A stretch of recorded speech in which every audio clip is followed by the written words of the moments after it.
అందరికీ నమస్కారం. ఈరోజు మీ అందరికీ నేను వినిపించబోయే కథ అప్పుడు ఇప్పుడు ఓ జానకి. రచయిత పెయ్యేటి రంగారావు గారు. ఇక కథలోకి వెళితే, ఆనందరావు తనకి జానకి పుత్రికగా లభించాలని జనక మహారాజుల ఏ క్రతువులు యాగాలు చెయ్యలేదు. అతడికి ఆ అవసరమూ లేదు. అతడికి పండంటి పుత్రరత్నం సాయి ఎటూ ఉన్నాడు. అతడిని పున్నామ నరకం నుంచి తప్పించడానికి ఆ వంశోద్ధారకుడు చాలు. ఇప్పుడు ఆడపిల్ల పుట్టినందుకు అతడు పాపం చాలా కుమిలిపోతున్నాడు. ముందే భ్రూణహత్య చేయలేని తన అసమర్థతని తిట్టుకుంటున్నాడు. చూస్తూ చూస్తూ ఉండగానే 6 సంవత్సరాలు గడిచిపోయాయి. ఒకనాటి సాయంత్రం ఆనందరావు ఆఫీస్ నుండి ఇంటికి వచ్చేసరికి కనిపించిన దృశ్యం అతడిని నిర్ఘాంతపోయేలా చేసింది. పక్కింటి రేడియోలో నుంచి తిల్లానా వినిపిస్తోంది. దానికి అనువుగా జానకి లేడీ పిల్లల చెంగు చెంగున గెంతుతూ నర్తిస్తోంది. అతడి దృష్టిలో అణిగిమణిగి ఉండాల్సిన ఆడది విచ్చలవిడిగా గెంతుతూ ఉంటే వెర్రి ఆవేశం వచ్చి చేతిలోని కాలుతున్న సిగరెట్టుని ఆమె వీపు మీద ఆనించాడు. ఆ పసిగుడ్డు గుక్క పట్టి ఏడుస్తుంటే ఆనందరావు రౌద్రంగా అరిచాడు, పాపిష్టిదానా, మన ఇంటా వంట లేదు, ఆడది బరి తెగించి తైతక్కలాడడం. ఆడదానివై పుట్టాక ఎంత అనకువగా ఉండాలి. ఇప్పుడైతే సిగరెట్టుతో చురక వేశాను. నీ కళ్ళు ఎప్పుడూ కాలి బొటన వేలినే చూసుకుంటూ ఉండాలి, తెలిసిందా అంటూ మరొక్కసారి చెంప చెల్లుమనిపించాడు. ఏ 7 సముద్రాలలోనూ ఉప్పెన రాలేదు. సూర్య చంద్రాదులు గతులు తప్పలేదు. ఆఖరికి గాలి స్తంభించను కూడా లేదు. కానీ ముళ్ళ చెట్టున ఉద్భవించిన ఒక లేత మొగ్గ పరిణామ క్రమానికి అతీతంగా వికసించడం మాని విరితావులు చిందించడానికి వణికిపోయి ఒక జీవితకాలం పాటు మొగ్గగానే మిగిలిపోయింది. మర్నాటి సాయంత్రం పక్కింటి కమల పరిగెత్తుకుంటూ వచ్చింది. ఏమే జాని, దాగుడుమూతలాడుకుందాం, వస్తావా? జానకి ఎగిరి గంతేసింది. ఎవరెవరు? నువ్వు, నేను, చిట్టి, బుజ్జి, సుబ్బులు, కిష్టిగాడు, ప్రసాద్. జానకి కంగారుగా అంది. వద్దు వద్దు, నేను రాను. అదేమిటే, ముందు రావడానికి సిద్ధపడ్డావుగా? అవును, కానీ మగపిల్లలతో ఆడితే మా నాన్నగారు చంపేస్తారు. ఏం చంపరులేరా అంటూ వీపు మీద చరిచేసరికి సిగరెట్టు కాలిన పుండు రేగి జానకి కెవ్వున అరిచింది. ఒకసారి వేసవి సెలవులకి జానకి పెద్దమ్మ కొడుకు పండు వాళ్ళింటికి వచ్చాడు. అతడు జానకి కన్నా 2 ఏండ్లు పెద్దవాడు. జానకి అంత ముభావంగా ఉండడం, తల వంచుకొని తిరగడం చూస్తుంటే పండుకి ఆశ్చర్యంగా ఉంది. తనతో మాట్లాడదు. ఇదివరకు పండన్నయ్య అంటూ చనువుగా తిరిగేది. ఇప్పుడు శత్రువుని చూసినట్లు చూస్తోంది. ఒకసారి జానకి ఒళ్ళో మల్లెలు పోసుకొని పూలమాల గుచ్చుతోంది. పండు వెనకాలే వెళ్ళి జానకి కళ్ళు మూశాడు. ఆమె ఉలిక్కిపడి విడిపించుకుంది. పండు నవ్వుతూ, నేనే చెల్లాయ్, నీ పండన్నయ్యని అన్నాడు భుజం మీద చెయ్యి వేసి. జానకి కెవ్వున అరిచి విరుచుకుని పడిపోయింది. పండు నిర్ఘాంతపోయాడు. ఇంకా ఆ తర్వాత అతడక్కడున్న వారం రోజులలోనూ ఒక్కసారి కూడా జానకితో మాట్లాడడానికి సాహసించలేదు. ఆనందరావు ఇంటికి ఎవరొచ్చినా జానకి అనకువ, వినయ విధేయతలు, సత్ప్రవర్తన చూసి చాలా మెచ్చుకునేవారు. మగవారు మెచ్చుకోవడం సరే సరి, ఆడవారు కూడా జానకిని చూసి బుగ్గలు పునికి ముద్దాడుతూ ఇలా అనేవారు, ఈ కాలంలో పుట్టాల్సిన పిల్ల కాదమ్మా, ఎంత ఒద్దిక, వంచిన తలెత్తదు, ఇంటెడు చాకిరి చురుగ్గా చేసుకుంటూ పోతుంది, చిన్న వయసైనా ఎవరిని కన్నెత్తి చూడదు, తన మాట తనకే వినబడనంత నెమ్మదిగా మాట్లాడుతుంది. జానకి బుద్ధిమంతతనం, మంచి నడవడి గురించి ఆ ఊళ్ళో అందరూ చాలా అబ్బురంగా చెప్పుకునేవారు. వాళ్ళ పొగడ్తలు వింటుంటే ఆనందరావు ఛాతీ గర్వంగా పొంగిపోయేది. తాను ఎంతో కట్టడిలో ఉంచి పెంచుతుండబట్టేగా జానకి ఇలా ఉంది అని సంబరపడిపోయేవాడు. అలా ఆనందరావు కట్టడిలో ఎంతో కట్టుబాట్లతో పెరిగిన జానకి పెద్దదయ్యింది అంటే 11 ఏండ్ల వయసు వచ్చిందన్నమాట. అప్పుడు ఆనందరావు అనుకున్నాడు, ఆడపిల్లకి ఏ వయసులో జరగాల్సిన ముచ్చట ఆ వయసులో జరగాలి. అలా జరక్కపోతే పలుపుతాడు తెంచుకున్న పశువులాగా కట్టు తప్పి గట్టు దాటి వంశానికి మాయని మచ్చ తీసుకురాదు. ఇక ఆ 3 ముళ్ళు వేయించకపోతే తర్వాత పర్యవసానాలు ఎలా ఉంటాయో ఎవరు చెప్పగలరు? అసలు 8 ఏండ్లకే దాని పెళ్లి జరగాలి. ఇప్పటికే చాలా ఆలస్యమయ్యింది. ఆనందరావు పెళ్లి ప్రయత్నాలు మొదలుపెట్టాడు. పేరయ్యలని పెద్ద మనుషులని వాకప్ చేయగా ఒక మంచి సంబంధం దొరికింది. కుర్రాడు కాలేజీలో చదువుతున్నాడు. చాలా బుద్ధిమంతుడు. ఎప్పుడూ ఫస్ట్ మార్కులే. పైగా డిగ్రీ అవ్వగానే అదృష్టం బాగుండే తీరుతుంది. పై చదువులకి లండన్ వెళ్ళి వస్తాడట. ఆ పైన ఇండియా రాగానే అంతా కనకవర్షమే కదా. అంతా పిల్లదాని అదృష్టం. ఈ సంబంధం ఏమైనా సరే ఖాయం చేయాలి అని నిశ్చయించుకున్నాడు ఆనందరావు. నిశ్చయించుకున్నదే తడవుగా ఒక మంచి రోజు చూసి పిల్లని చూడటానికి రమ్మని ఆహ్వానించి వచ్చాడు. ఆ కుర్రవాడి పేరు సీతారామారావు. పేర్లు కూడా చక్కగా జతపడ్డాయి అని అందరూ సంతోషపడ్డారు. పెళ్లి చూపుల తతంగం మొదలయ్యింది. జానకిని తీసుకువచ్చి చాప మీద కూర్చోబెట్టారు. ఎవరో అమ్మాయికి సంగీతం వచ్చా అని అడిగారు. ఆనందరావు నవ్వుతూ అన్నాడు, మా అమ్మాయి అని చెప్పడం కాదుగానండి, సంగీతం పుట్టుకతో అబ్బిన విద్య. కోకిలలాగే మా అమ్మాయి కూడా ఎవరి దగ్గర నేర్చుకోకపోయినా మనోహరంగా పాడగలదు. మరొకరు అన్నారు, అయితే మీ కోకిలని ఒక్క పాట పాడమనండి. జానకి నొసట చిరుచెమటలు కమ్ముకున్నాయి. ఆమె గుండెలు వడిగా కొట్టుకుంటున్నాయి. ఆమె తన కాలి బొటనవేలిని చూసుకుంటోంది. మగపెళ్లివారి తాలూకు పెద్ద ముత్తైదువు ఎవరో అంటోంది. అమ్మాయి అలా సిగ్గుపడితే ఎలాగమ్మా? అమ్మాయి ఒకరినొకరు చూసుకొని ఇష్టపడద్దు? ఒక్కసారి తలెత్తి అబ్బాయిని చూడమ్మా. జానకి చెవుల్లో హోరు. పాపిష్టిదానా, ఎప్పుడైనా ప్యాంటు చొక్కాకేసి కన్నెత్తి చూశావో అట్లకాడ కాల్చి వాతలెడతా. జానకి నిలువెల్లా వణికిపోయింది.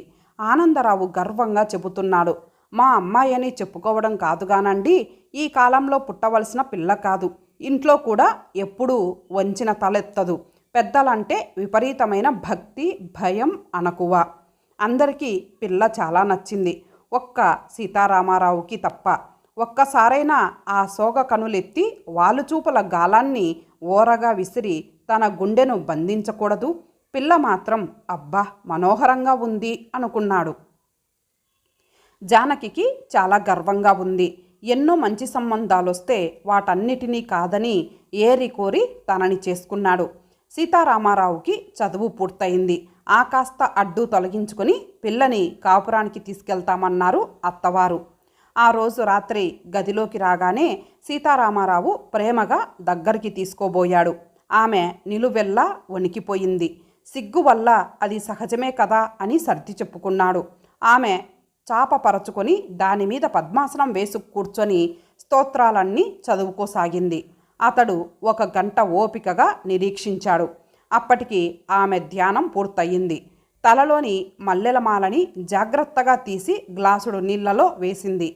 మరలా ఇదేమిటి అని అడిగాడు సీతారామారావు. అలా ఉంచితే తెల్లారిన వాడిపోవు అంది జానకి.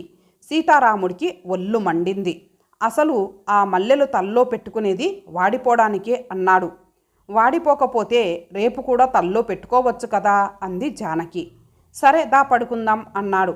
ఆమె బెదిరిపోతూ ఈ చాప మీద బాగానే ఉంది, ఇక్కడే పడుకుంటాను అంది. సీతారాముడు తొందరపాటు మనిషి కాదు. స్వచ్ఛమైన గంగాజలం లాంటి పిల్ల తనకి భార్యగా దొరికింది. కావలసిన పాత్రలో పోస్తే తనకిష్టమైన పద్ధతిలో మూసదిద్దుకోవచ్చు అని సంబరపడ్డాడు. ఆ రోజు నుంచి జానకికి మనోవిజ్ఞానంలో పాఠాలు మొదలయ్యాయి. స్త్రీ పురుషుల మధ్య సంబంధాలు ఎలా ఉండాలి, భర్త మాటకి జవదాటకుండా భార్య ఎలా నడుచుకోవాలి, ఉత్తమ ఇల్లాలికి ఉండవలసిన లక్షణాలేమిటి, ఆధునిక సమాజంలో స్త్రీ పాత్ర ఏమిటి వగైరా అన్ని విషయాల గురించి సీతారామారావు ఓపికగా జానకికి బోధించుకుంటూ వచ్చాడు. ఒకరోజు ఆదివారం సీతారామారావు మిత్రులు వచ్చారు. అందరూ పేకాటలో పడ్డారు. మధ్యలో సీతారామారావు వంటింట్లోకి వచ్చి అందరికీ పకోడీలు, కాఫీలు ఏర్పాటు చేయమని పతివ్రత శిరోమణికి ఆజ్ఞ జారీ చేసి వెళ్ళాడు. జానకి ఆదరాబాదరాగా పకోడీలు చేసి చక్కగా ప్లేట్లలో సర్దింది. కానీ సీతారాం లోపలికి రాలేదు. ఆమెకి ఏం చేయాలో తెలియక అలాగే ఉండిపోయింది. గంట తర్వాత రౌద్రాకారంతో సీతారాం లోపలికి వచ్చాడు. ప్లేట్లలో పకోడీలు చల్లారిపోయి ఉన్నాయి. సీతారాంని చూడగానే జానకి ఏడ్చేసింది. అతడికి జాలి వేసింది. చూడు జానకి, ఇంతవరకు నువ్వు గడిపిన జీవితం అది జీవితం కాదు. మీ నాన్న పెంపకం అలా ఏడిసింది కనుక నీవు బయట ప్రపంచం అంటే తెలియకుండా ఇంతవరకు బ్రతికేశావు. రా, సంతోషంగా నా చేతి ఆసరా తీసుకో. ఇంట్లో నీ కనుసైగలకి నర్తించే దాసదాసీ జనాలున్నారు. బయట నీ అందానికి అబ్బురపడుతూ నీకు దాసోహమనే నారీమణులున్నారు. నాగరికత నేర్చుకో పూర్తిగా. ఇంతవరకు నువ్వు వంచిన తల ఎత్తలేదు, ఇక నుంచి ఎత్తిన తల దించకు అన్నాడు. రోజులు గడుస్తున్నాయి. ఇప్పుడు ఝాన్సీ లక్ష్మీబాయి జన్మదినోత్సవం సందర్భంగా ఏర్పాటు చేసిన ఈ సభకు ముఖ్య అతిథిగా విచ్చేసిన శ్రీమతి జానకి సీతారాం గారిని తమ అమూల్యమైన సందేశాన్ని వినిపించవలసిందిగా ప్రార్థిస్తున్నాం. జానకి సీతారాం గారు హుందాగా కుర్చీలోంచి లేచారు. వందల కొద్ది కెమెరాలు తలుక్కుమన్నాయి. వీడియోగ్రాఫర్లు హడావుడిగా ఆవిడ ప్రతి కదలికని దృశ్యీకరిస్తున్నారు. ప్రేక్షకులు లయబద్ధంగా కరతాళ ధ్వనులు చేస్తుంటే ఆవిడ వేదిక మీదికి నడిచి వెళ్లారు. శతాబ్దాల నుంచి స్త్రీ జనోద్ధరణ అంటూ తుమ్మెదలు జంకారం చేస్తూనే ఉన్నాయి. కానీ జరుగుతున్నది మాత్రం జనానోద్ధరణే. అబల, కుసుమ కోమలి, సోయగాల కుప్ప, సొగసుల మాలిక లాంటి పదాల్ని వాడి మగవాడి అనుభవం కోసమే ఆడదాని బ్రతుకు అన్న నానుడిని ఏర్పరిచారు.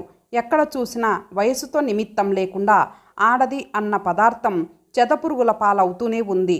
ఈ పరిస్థితులు మారాలంటే హాలంతా ఊపిరి పీల్చడం కూడా మర్చిపోయి వింటున్నారు. ఈ ప్రపంచంలోంచి స్త్రీత్వాన్ని పూర్తిగా తొలగించి వెయ్యాలి. ఏ భాషలోనూ ఏ దేశంలోనూ అసలు సృష్టిలోనే స్త్రీలింగం అన్నది లేకుండా రూపు మాసిపోవాలి. అవునంటారా? మా సమస్యలకి పరిష్కారం ఇదేనని మీరు అంటారా? కాకపోతే ఏది పరిష్కారం? శ్రోతలు తెల్లమొహాలేశారు. జానకి సీతారాం గారి స్వరంలో తీవ్రత చోటు చేసుకుంటోంది. హాలంతా ఆవిడ ప్రతి మాటకు ప్రతిస్పందించి చప్పట్లతో హోరెత్తిస్తోంది. అలసి సొలసి కారు వెనక సీట్లో వాలిపోయిన జానకమ్మ గారు పోర్టికోలో కారు ఆగగానే మత్తుగా కళ్ళు తెరిచి చిటికెలేస్తూ ఆవులించి తమ భవనంలోనికి అడుగెట్టింది. ఆయా డైనింగ్ టేబుల్ దగ్గర కుర్చీ కోడుకి ఆనుకొని కునుకు తీస్తోంది. కింద కంచం విసిరివేయబడి ఉంది. అన్నమంతా చిందరవందరగా నేల మీద చిమ్మబడి ఉంది. ఒక మూలగా ముడుచుకొని ఆవిడ పుత్రరత్నం 6 ఏండ్ల వయసున్న తేజ నిద్రపోతున్నాడు. అతడి బుగ్గల మీద కన్నీటి చారికల గుర్తులు. అతడి తల మీద ఆయా మొట్టికాయలు వేసిన దానికి మాత్రం రుజువులు లేవు. అతడి చిన్నారి హృదయంపై బాధ్యతలేసి తల్లిదండ్రులు వేసిన సమ్మెట పోట్లకు కూడా సాక్ష్యాధారాలు లేవు. కానీ తేజ తండ్రికి దూరం అవుతున్నాడు. తల్లిని అసహ్యించుకుంటున్నాడు. తన పుట్టుకనే ఏవగించుకుంటున్నాడు. తేజకి 12 ఏండ్లు నిండాయి. ఒకనాటి ఉదయాన పూజ గదిలో కూర్చొని నిష్టగా ధ్యానం చేసుకుంటున్న తేజని చూసి జానకి సీతారాం ఇద్దరూ నిర్ఘాంతపోయారు. సీతారాం తీవ్రంగా అడిగాడు, ఏమిట్రా ఇది? తేజ తాపీగా అన్నాడు, సంధ్యావందనం చేసుకుంటున్నాను. జానకమ్మ అడిగింది, అదేమిట్రా, సంధ్య వార్చాలంటే ఉపనయనం జరగాలి కదా? తేజ మరింత నిశ్చలంగా అన్నాడు, జరిగింది అని. తల్లిదండ్రులిద్దరూ ఉలిక్కిపడి అడిగారు, ఎప్పుడు? అఖిల బ్రాహ్మణ సమాజాభివృద్ధి సంస్థ వారు సామూహిక ఉపనయనాలు జరిపిస్తుంటే అనాథ బాలుణ్ణి అని చెప్పి ఉపనయనం చేయించుకున్నాను.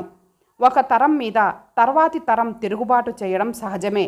తల్లిదండ్రులిద్దరూ నిస్సహాయంగా ఉండిపోయారు. కానీ జానకి మాత్రం తేజని చూసేసరికి విపరీతమైన భయం కలగసాగింది. వీడు కడుపులో పడ్డాకే తన తండ్రి పోయాడు.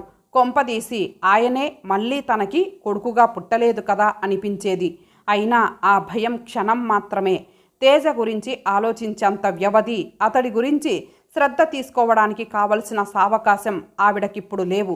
అనుక్షణం అనేక సాంఘిక కలాపాల్లో పాల్గొంటూ సమాజంలో భర్త పలుకుబడి పెరగడానికి తోడ్పడడంతోనే సరిపోతోంది. తేజది అదొక ప్రపంచం. స్నేహితులని ప్రోగు చేసుకుని హిందూ మత పునరుద్ధరణకి పూనుకున్నాడు. ఎక్కడ హిందూ మత సంబంధమైన మహాసభలు జరిగినా అక్కడ ప్రత్యక్షమై స్వచ్ఛంద సేవలు అందిస్తూ ఉండేవాడు. ఇలా రోజులు గడుస్తూ ఉండగా తేజకి 24 సంవత్సరాలు వచ్చాయి. MBA డిగ్రీ కూడా చేతికి వచ్చింది. సీతారామారావు గారు తన పలుకుబడిని ఉపయోగించి తేజకి ఒక ప్రైవేట్ కంపెనీలో అసిస్టెంట్ జనరల్ మేనేజర్గా నెలకి 30,000 రూపాయల జీతం వచ్చే ఉద్యోగం ఇప్పించాడు. కానీ తేజ ఆ ఉద్యోగం చేయడానికి ఇష్టపడలేదు.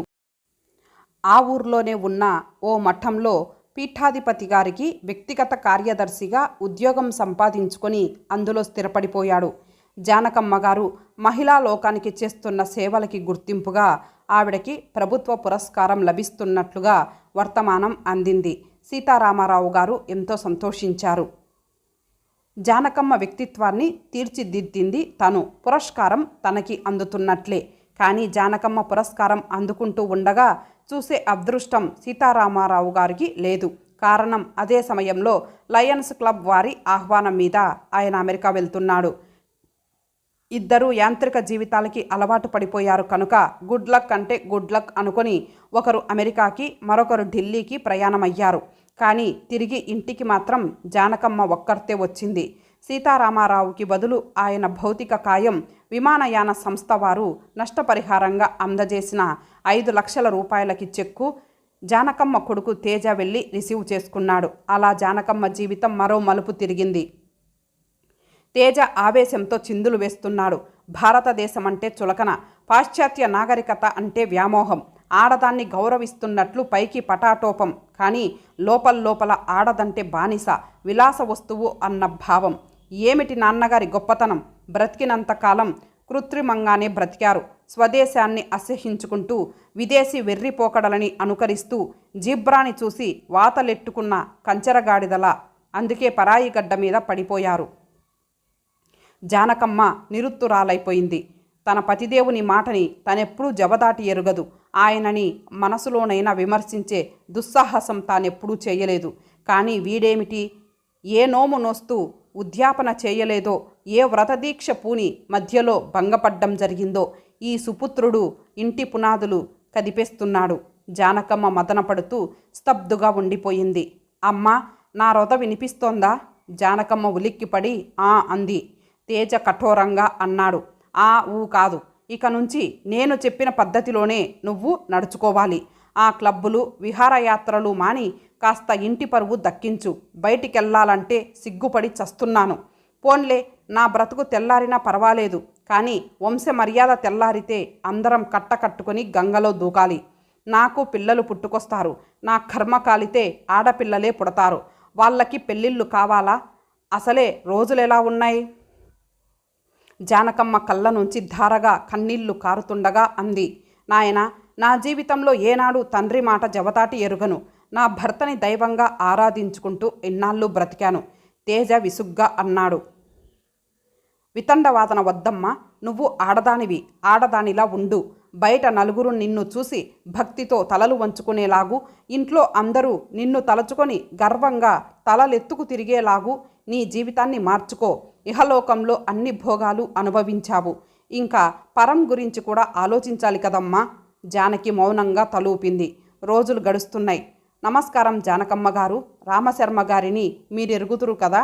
జానకమ్మ ఇంట్లోకి ప్రవేశిస్తున్న మహిళా మండలి సభ్యురాళ్ళు అడిగారు. భగవద్గీత చదువుకుంటున్న జానకి తల ఎత్తి అడిగింది. హైస్కూల్ మాస్టరే కదూ? వాళ్ళు కూర్చుంటూ అన్నారు. అవునండి, వారమ్మాయిని కాలేజీకి వెళ్తున్నప్పుడు వస్తున్నప్పుడు మన హోంమంత్రి గారి సుపుత్రుడు మరికొందరు జులాయిలతో కలిసి అసభ్యంగా ఏడిపిస్తున్నాడట. ఎవరికి చెప్పుకున్నా ఫలితం లేకపోయేసరికి విరక్తి చెంది ఆత్మహత్య చేసుకోబోయిందట. ఇప్పుడు ఆ అమ్మాయి చావు బ్రతుకుల్లో ఆసుపత్రిలో ఉంది. జానకమ్మ కళ్ళు ఆవేశంతో ఎర్రబడ్డాయి. భగవద్గీత మూసేస్తూ దిగ్గున లేచింది. ఆ పశువుల అంతు చూద్దాం పదండి. ఆవిడ గడప దాటబోతూ ఉండగా అప్పుడే తేజ వంకరగా నవ్వుతూ లోపలికొస్తున్నాడు. అతడిని చూడగానే జానకమ్మ గాబరా పడింది. తేజ ఆవిడకేసి, ఆవిడ వెనకాల వాళ్ళకేసి చూస్తూ అడిగాడు. ఎక్కడికమ్మా బయలుదేరావు? ఆవిడ ఏదో చెప్పబోతూ ఉండగానే పక్కనున్న వాళ్ళు అందుకొని జరిగిందంతా పూసగుచ్చినట్లు చెప్పారు. తేజ నొచ్చుకుంటున్నట్లుగా అన్నాడు. అయ్యో, మీరంతా నన్ను క్షమించాలి. మా అమ్మగారి ఆరోగ్యం ఈ మధ్య అస్సలు బాగుండటం లేదు. దానికి తోడు ఇవాళ వైకుంఠ ఏకాదశి అని చెప్పి పొద్దుటి నుంచి పచ్చి మంచినీళ్ళు కూడా ముట్టుకోలేదు. మొన్న ఇలాగే ఉపవాసం ఉండి బయటకెళ్ళి కళ్ళు తిరిగి పడిపోతే ఆవిడకేదన్నా జరగరానిది జరిగినా ఇంకా తన బాధ్యత ఏమీ ఉండదని డాక్టర్ గారు నన్ను చీవాట్లు వేశారు. మీరొచ్చిన పన గంభీరమైనదాయే. మీకేం చెప్పాలో నాకేం అర్థం కావటం లేదు. వాళ్ళంతా చాలా బాధపడిపోతూ జానకమ్మ గారితో అన్నారు. ఎంత పని చేశారమ్మా, ఈ విషయాలు మాకు ముందే చెప్పొద్దు. ఇవాల్టికి మీరు ఇంట్లోనే ఉండండి. ముందు మేం వెళ్ళి ఆ అమ్మాయి పరిస్థితి ఎలా ఉందో చూసొస్తాము. దాన్ని బట్టి తర్వాత ఏం చేయాలో ఆలోచిద్దాం. జానకమ్మ నీరసంగా అంది. సరే, ముందు మీరెళ్ళిరండి. ఆ రోజే కాదు, ఆ తర్వాత జానకమ్మకి ఏ రోజు ఎప్పుడు ఏ సాంఘిక కార్యక్రమాలలోనూ పాల్గొనడానికి వీలు చిక్కలేదు. ఎప్పుడూ పూజలు, పునస్కారాలు, గుడుల చుట్టూ ప్రదక్షిణలు, వీటితోనే ఆమె కాలం తీరిపోయి ఒకనాటి శుభగడియల్లో గుండె ఆగి మరణించింది. తేజను ఆడ మగ అసంఖ్యాకంగా ఎంతోమంది పరామర్శించడానికి వస్తున్నారు. మహా దొడ్డ ఇల్లాలమ్మ. మొగుడున్నంత వరకు ఆయనకి మంత్రిగా, తల్లిగా, దాసిగా అన్ని రకాల సేవలు చేసింది. ఆయన హరి అనగానే తను కూడా ఆయనతో మానసికంగా సహగమనం చేసింది. నలుగురి మధ్య తిరుగుతున్న సన్యాసినిలా వైరాగ్యంతో జీవించింది. ఇటువంటి మహానుభావురాలు గతంలో పుట్టలేదు, మరి ఇంకా ఈ భూమిపై పుట్టబోదు. జానకమ్మ భౌతిక కాయం చాప మీద పడి ఉంది. ఆ శరీరాన్ని వదిలి పైకి లేచిన ఆమె ఆత్మ మాత్రం ఆ పరిసరాల్లోనే పరిభ్రమిస్తోంది. తన కొడుకు కోడన్ల హృదయ విదారక రోదనలు, వచ్చిన వాళ్ల పరామర్శలు వింటూ వెర్రి ఆవేశాన్ని తెచ్చుకోసాగింది. పాంచభౌతికమైన శరీరంలో ఉన్నప్పుడు ఆమెకేనాడు ఆవేశం కలగలేదు. జీవోత్సవంలా బ్రతికింది. కానీ కట్టె వదిలిన ఆమె ఆత్మ ఇప్పుడు ఆవేశంతో ఊగిపోసాగింది.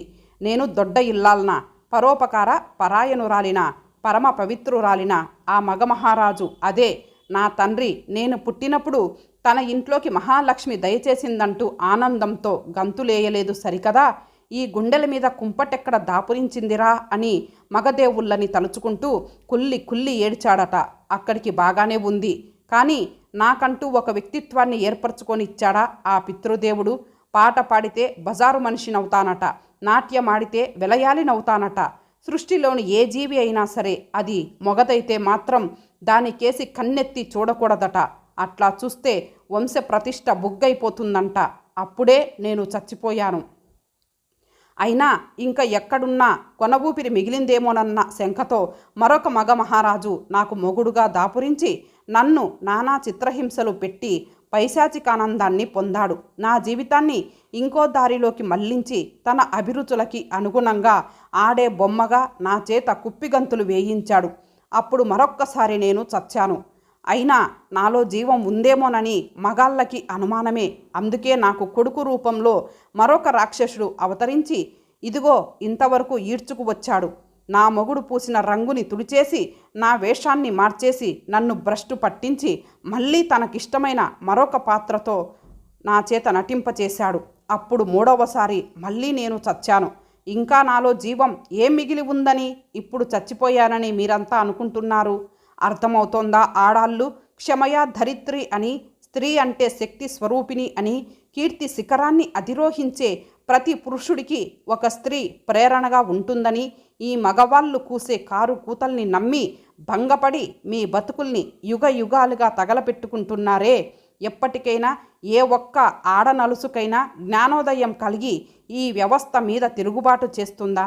జానకమ్మ ఆత్మ మౌనంగా క్షోభిస్తుండగానే ఆమె శరీరానికి దహన సంస్కారాలు జరిగిపోయాయి. అప్పటికి తేజ భార్య గర్భవతి. మగవాళ్ళు తమ జీవితాలని సార్థకం చేసుకోవడానికి చేసే యజ్ఞాలలో సమితలుగా యథాప్రకారం ఆడవాళ్ళు ఆహుతి అవుతుండగా మరికొన్ని సంవత్సరాలు గడిచిపోయాయి. తేజ అప్పుడే ఆఫీస్ నుంచి ఇంట్లోకి అడుగు పెడుతున్నాడు. అక్కడ కనిపించిన దృశ్యం అతడిని నిర్ఘాంతపోయేలా చేసింది. టేపు రికార్డర్లోంచి ఏదో జావలి వినిపిస్తోంది. తదనుగుణంగా చెంగు చెంగుమని నర్తిస్తున్న తన కన్న కూతురు జానకిని చూసి ఆవేశంతో ఊగిపోతూ ఎదరకు వెళ్ళాడు తేజ. పాపిష్టిదాన, మన ఇంటా వంట లేదు, ఆడది బరి తెగించి తైతక్కలాడటం. ఆడదానివై పుట్టాక ఎంత అణకువగా ఉండాలి. ఎప్పుడైనా ప్యాంటు చొక్కాకేసి కన్నెత్తి చూశావో అట్లకాడ తెచ్చి వాతలెడతా. నీ కళ్ళు ఎప్పుడూ కాలి బొటనవేలినే చూస్తూ ఉండాలి, తెలిసిందా అంటూ ఆమెని చితకబాదడానికి చేతులెత్తాడు తేజ. అప్పుడు 7 సముద్రాలలోనూ ఉప్పెన వచ్చింది. సూర్య చంద్రాదులు గతులు తప్పారు. ఆఖరికి గాలి కూడా స్తంభించింది. జానకి ఆడపులిలా గాండ్రించింది.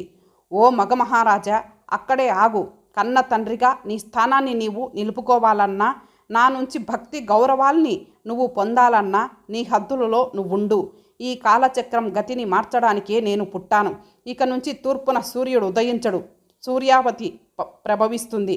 పాలకడలిలో శేషతల్పం మీద శ్రీమన్నారాయణుడి పాదాలు లక్ష్మీదేవి ఒత్తుతున్నట్లుగా చిత్రించిన పటాలు పూజా మందిరాలలో ఉండవు. అలాంటి పతివ్రతల సినిమాలు ప్రదర్శింపబడవు. ఆడది మగవాడు పరస్పరం ప్రేమని, గౌరవాన్ని, ఆదరాన్ని, అభిమానాన్ని ఇచ్చిపుచ్చుకునే పద్ధతిలోనే సాంఘిక శాస్త్రాలు, ధర్మశాస్త్రాలు, నీతి శాస్త్రాలు పునర్లిఖించబడతాయి. అందుకోసం నేను సాగించబోయే పోరాటంలో నా తోటి ఆడవాళ్లే నాకు సాయపడకపోవచ్చు.